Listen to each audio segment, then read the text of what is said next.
Hi, my name is Claire Whitaker, and I'll be presenting Eric Clapton. So let's just get started. Journey into music. He was born in 1945 and he grew up in Ripley, Surrey, England. As you can see here on the map, he was raised by his grandparents, Rose Clapp, as seen here, and Jack Clapp. He was actually born the son of a 16-year-old girl named Patricia Molly Clapton, and he was raised to think that she was his sister, and found out the truth that she was his biological mother when he was 9 years old. He grew up in a very, very, very musical household. His grandmother played the piano, and he was actually his biological father was a sort of a musician. He got his first guitar at 13 years old, which is a German-made Hoyer acoustic guitar. At 9 years old, after he found out the truth about his mother, he had a lot of trouble in school and was failing a lot of classes and exams that he needed to pass to get to secondary school.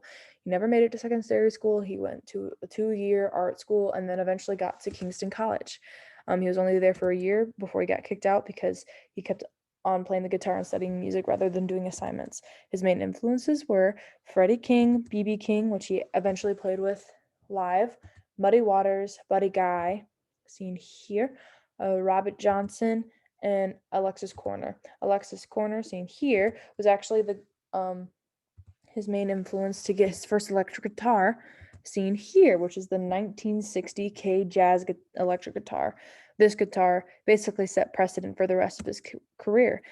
He joined his first band called the Roosters, as you can see him right here, him playing his K Jazz guitar right there.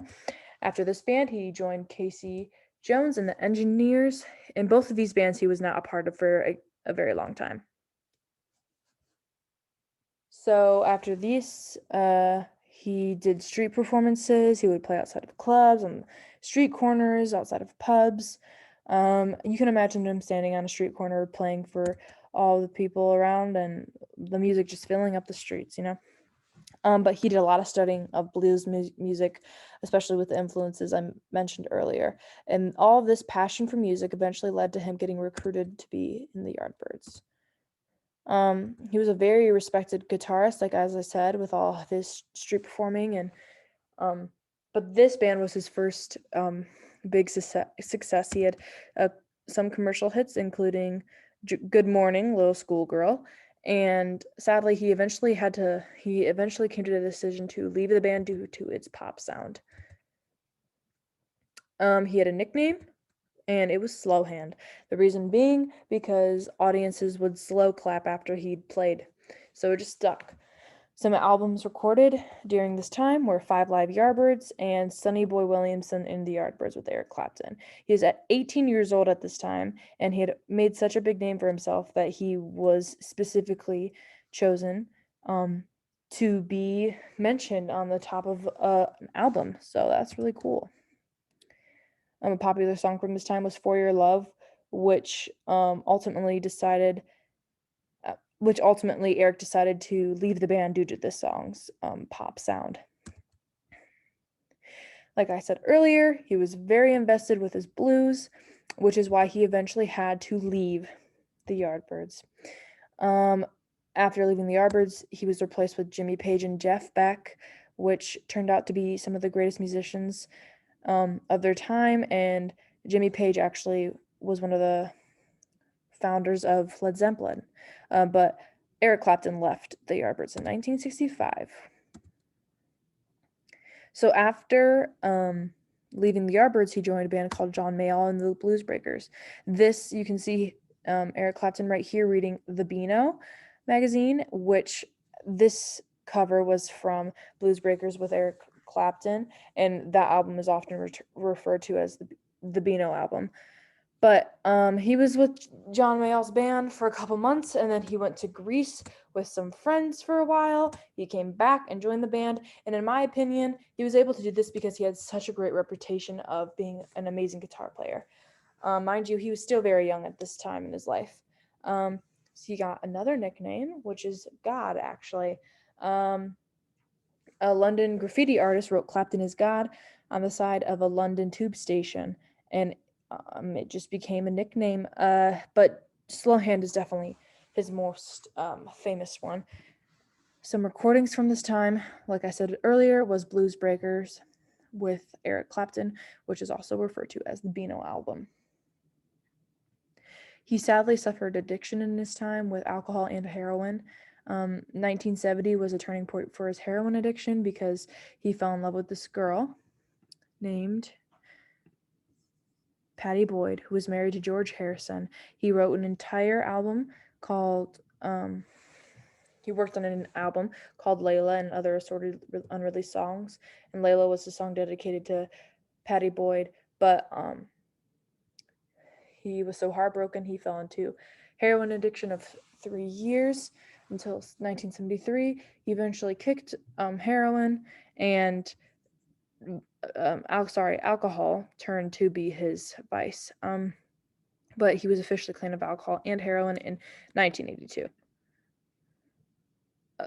This instrument, the 1960 Gibson Les Paul Standard, was his guitar. Like, you could call it the Eric Clapton guitar. Like, it's very famous for him. This definitely helped him gaining popularity.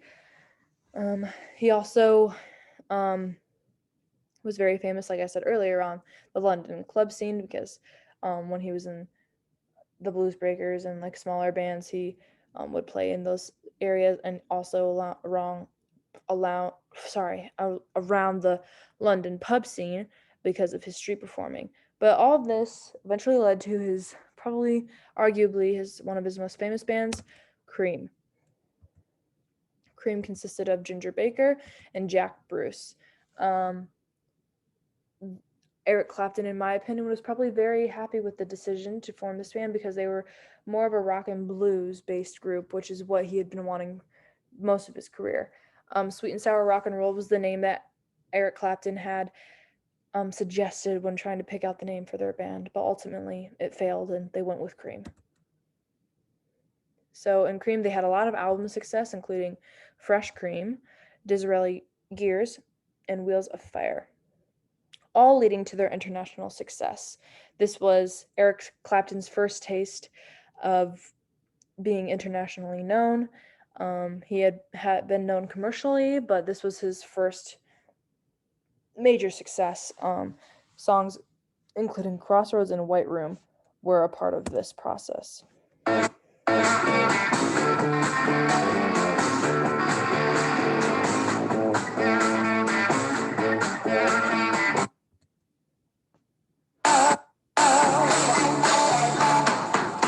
You said no strings could secure you at the station.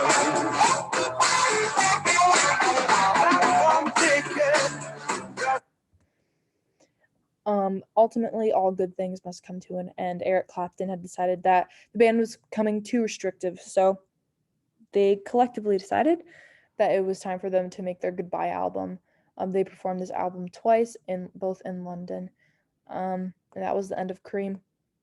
But after this, he formed 2 other bands, including Blind Faith and Derek and the Dominoes. Derek and the Dominoes is where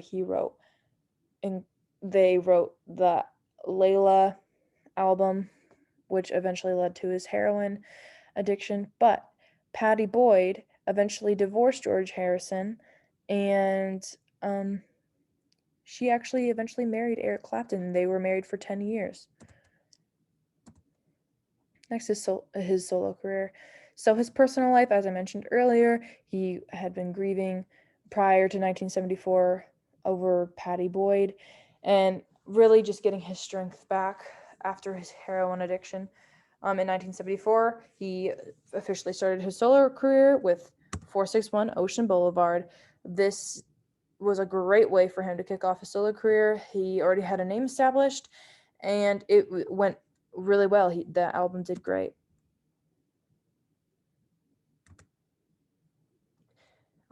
Some albums that also went very, very well was No Reason to Cry, Slow Hand, which was one of his nicknames, and Behind the Sun. He also started the Crossroads Center, which is a addict or drug rehabilitation center. So not only did he impact people with his music, he also changed people's lives with the things that he could provide. So sadly, in 1991, his 4-year-old son, Connor Clapton, died. And his son's death led to his album Unplugged, which is where Tears in Heaven was released.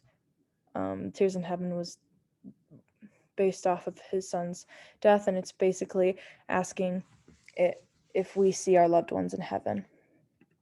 But in 2007, he wrote his autobiography, and in 2015, he was named by Rolling Stones to be the second greatest guitarist of all time. And throughout his entire career, he has won 18 Grammys overall. So, yeah, that's just a quick sum of Eric Clapton. I hope you guys enjoyed. Here are my references, and have a great rest of your year.